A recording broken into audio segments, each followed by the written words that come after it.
everyone, and welcome back to Summer in the Psalms. We're going to do Psalm 3 today. So we're just going in order up to this point.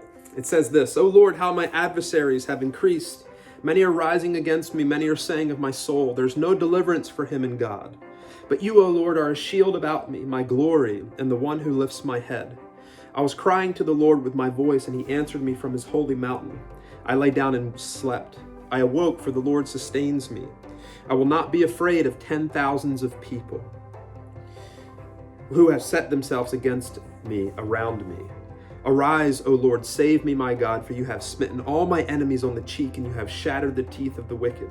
Salvation belongs to the Lord. Your blessing be upon your people." So Psalm 3 starts an interesting pattern for us in the book of Psalms. Psalm 1 is like a wisdom psalm. If you want to be healthy, praise and pray a lot. Get into the Word of God and use these Psalms as a model for how to pray and praise. Psalm 2, also if you want to be healthy, face life circumstances in light of the fact that Jesus is going to return to consummate his kingdom, and that while things are going through strife now, that God has a plan and it will be carried out, and his king sits on the throne. And then Psalm 3 is a complaint, a cry of distress. So we have a turn in Psalm 3. Also indicating the turn, aside from the shift in content from Psalms 1 and 2, is what we call the superscription of the psalm. You'll notice that most psalms have a little title above them. It says, a Psalm of David, or with some more detail. So in this case, Psalm 3 says, a Psalm of David when he fled from Absalom, his son. So that gives us the author of the psalm, as well as the historical context in which David wrote this psalm. But if you go back to Psalms 1 and 2, you'll notice there is no superscription. Psalm 1 has no of David. Psalm 2, no of David. But then Psalm 3, of David. Well, what's happening here? A couple things are happening here. But because of time, let me just mention one particular thing.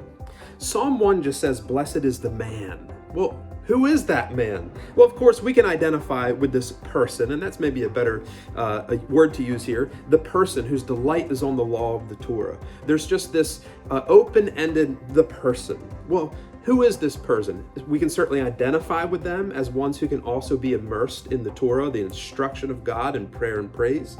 But then Psalm 2 begins to answer that question of who is this righteous person?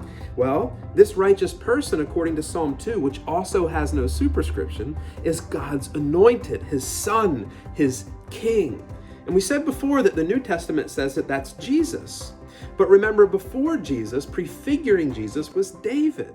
So Psalm 3 then tells us who that king is. It's David. So Psalm 1, blessed is the man. What man? Psalm 2, the anointed one. Well, who's that? Psalm 3, David is the anointed one. And here David becomes the model for us today of how to pray and praise while awaiting for the consummation of the kingdom. Life's hard while we're waiting. How are we to pray? How are we to praise? Well, let's look to David for instruction and how he prays. And so David then launches into a prayer here in Psalm 3 and cries out to help. And that sets a trajectory for us as readers of the Psalms moving forward, saying, okay, these Psalms model for us and teach us, they instruct us how to pray and praise like God's chosen one, like David, and of course, like Jesus. Now in our next section together, we're going to talk about lamentation and crying out to God and complaining to God, because there's a lot of this in Psalms. But what does that mean for us today? So we'll see you then.